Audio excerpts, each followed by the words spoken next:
Here we go again. 5 weeks. I've been here, I'm gagged. I'd like to answer all of your questions. They're very easy questions to answer, but I'm gagged, so I can't talk as much as I would like to about this ridiculous case that's hurting our country so badly. Some of the reviews from yesterday are and by the way, everyone's against this case. I haven't seen one legal scholar or expert in the law say that this case should have been filed. It should not have been filed, or at a minimum it should have been filed 7 years ago. It's 7 years old. Everybody turned it down, including federal elections turned it down. Southern District turned it down.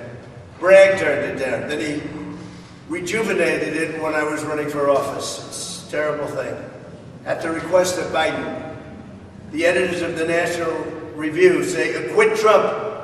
Bragg has failed to prove his charges. Totally failed.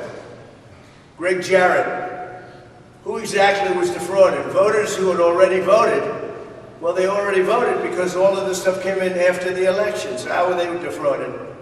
And then you say, what about Hillary with the dossier? What about all of these other things that go? And this is nothing. This is nothing.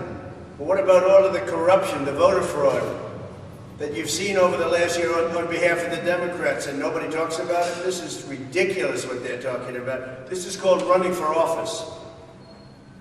Greg Jarrett, the government, which received full payment on all taxable income. The government, by the way, received full payment. The taxes were paid in full. In fact, they make comment on that. Even if the taxes were paid in full, the Federal Elections Commission that concluded the money paid did not constitute a campaign contribution under the law. And remember, this judge wouldn't allow us. Look, he's a very conflicted judge. Everybody knows that. You don't want to talk about what the conflict was. I'm not allowed to talk about it because of a gag order that he put on me. So one subject he really doesn't want to talk about. There was no fraud. There was no conspiracy. It's that simple. Moreover, without a primary crime, there can be no secondary crime. It's a classic lawfare, weaponizing statutes. Because the law has been, okay, ready? Because no law has been broken. That was Greg Jarrett.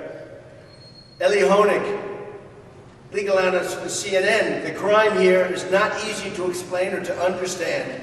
It's just not understandable. In other words, there is no crime. This is CNN.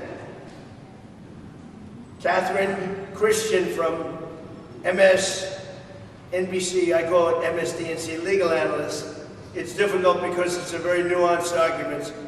It's never been prosecuted before. This is an argument that has never been prosecuted before. And hopefully it'll never be prosecuted again. Andy McCarthy. This is anything but standard. It's the antithesis of standard, actually.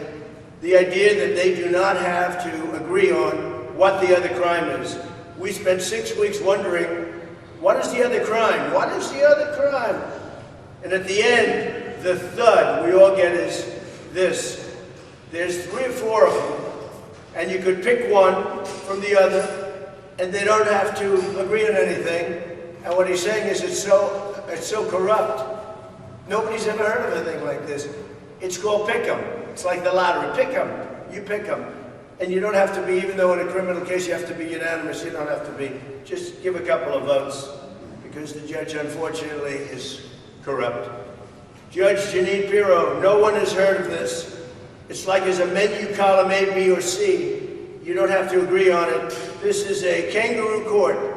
This is unheard of. I've never seen anything like it. I've done this for 32 years. I'm not a federal prosecutor, I'm a state prosecutor, so I know what I'm talking about. I'm not a federal judge, I'm a county judge, just like Bersha. This is New York law, this is my wheelhouse. He is 100% wrong. He's wrong. That's what Janine Pirro, very good woman, very smart woman. Jonathan Turley, this is becoming a 3-card Monte game on where is the crime? Smart guy, where is the crime? Mike Davis, the U.S. would sanction a country for doing this. I think that's good. I think that's good. Steve Hilton, it seems that every single day these proceedings go on, the judge and the prosecutor just go out of their way to prove Trump's point.